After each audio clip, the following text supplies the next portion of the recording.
এই বয়ান শেখ হাসিনাও দিয়েছে। আমরা বর্তমান অন্তর্বর্তীকালীন সরকারকে পরিষ্কারভাবে বলতে চাই, কোনো সান্ত্বনার বাণী শোনাবেন না, সান্ত্বনার বাণী শোনাবেন না। শেখ হাসিনার পরিণতি দেখেছেন, বিক্ষুব্ধ জনতা কিভাবে গণভবন ঘেরাও করতে গিয়েছিল।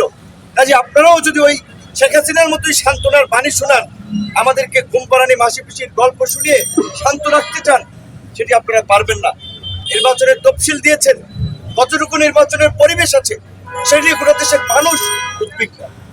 এই অবস্থায় নির্বাচন তো হবে না যদি এই অবস্থা চলতে থাকে। আর একটা মহল তো চাচ্ছে যে নির্বাচন যাতে না হয়, নির্বাচন বানচাল করে দেশে আরেকটি বিদেশি মদতপুষ্ট সরকার গঠন করা, 111-এর মধ্যে আরেকটি সরকার গঠন করে ওই পতিত স্বৈরাচারী শক্তিকে কামব্যাক করানো, যে শক্তির বিরুদ্ধে এদেশের জনগণ গণপ্রতিরোধ গড়ে তুলেছিল এবং জনগণের সেই গণপ্রতিরোধের মুখে তারা দেশ থেকে পালিয়ে গিয়েছিল। আমরা বারবার বলেছিলাম যে গণ অভ্যুত্থানের পরবর্তী বিভিন্ন ধরনের, যখন আপনারা দেখছেন স্বর্ণ ব্যবসায়ী এই বনশ্রীতে আপনার গুলি করে স্বর্ণ নিয়ে গেছে, ব্যাংক পাড়া থেকে গুলি করে টাকা ছিনতাই করে নিয়ে যাচ্ছে। শীর্ষ সন্ত্রাসীরা, বিভিন্ন শীর্ষ সন্ত্রাসীরা কারাগারে যারা ছিলেন তারা জামিনে বের হয়েছে। এমনকি এই জুলাইয়ের যারা মামলার আসামি ছিলেন তারা অনেকে জামিন পেয়ে যাচ্ছেন। মানি লন্ডারের থেকে শুরু করে খুনি অনেকেই জামিন পেয়ে যাচ্ছেন।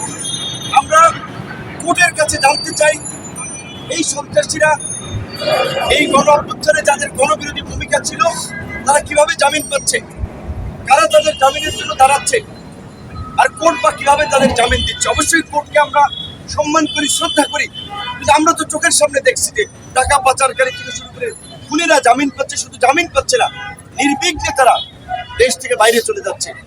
সর্বশেষ আমি একটি ঘটনা আপনাদের সাথে শেয়ার করতে চাই।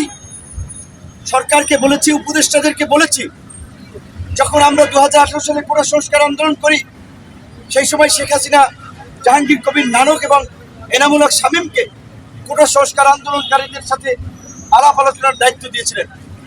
তারা গল্পের ছলে আমাদেরকে বলেছিলেন 2006 সালে বিএনপির ক্ষমতার শেষ দিকে তারা কিভাবে 28 অক্টোবরে ওই লগি বৈঠার তাণ্ডব থেকে শুরু করে দেশে অস্থিতিশীল পরিস্থিতি সৃষ্টি করেছিল, কিভাবে সীমান্তের ওই পার থেকে এই পার ঢুকে সিম পাল্টিয়ে তাদের নেতা কর্মীদের সাথে যোগাযোগ করে নাশকতা করেছিল এবং সেখানে কিভাবে সহযোগিতা করেছিল বিএসএফ তথা আমাদের এই প্রতিবেশী দেশের গোয়েন্দা সংস্থা। তো আজকে এই যে দেশে অঘটনগুলো ঘটছে এবং এই অপকর্ম করে কিন্তু অনেকেই সীমান্ত দিয়ে পার হয়ে যাচ্ছে এবং সীমান্ত দিয়ে ঢুকছে।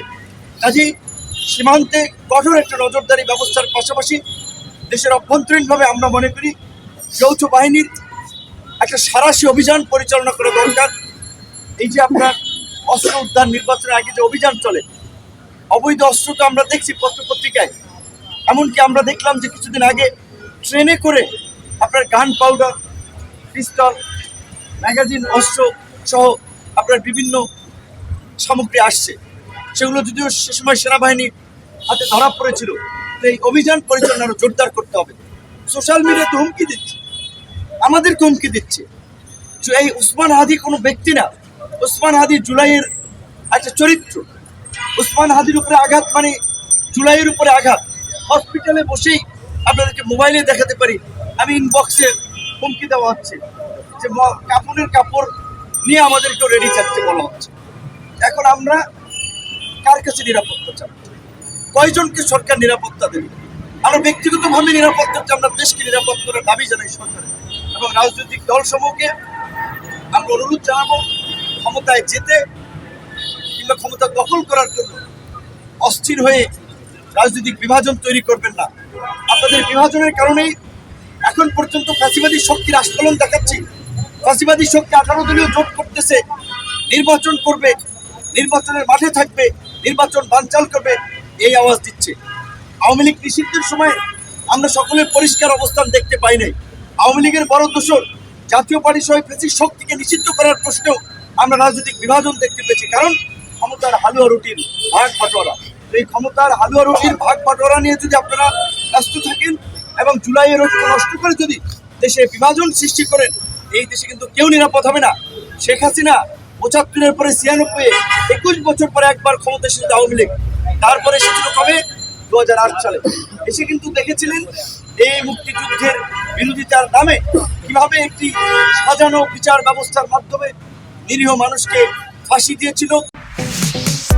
Stella featuring next level, well done, side by side, Fridge.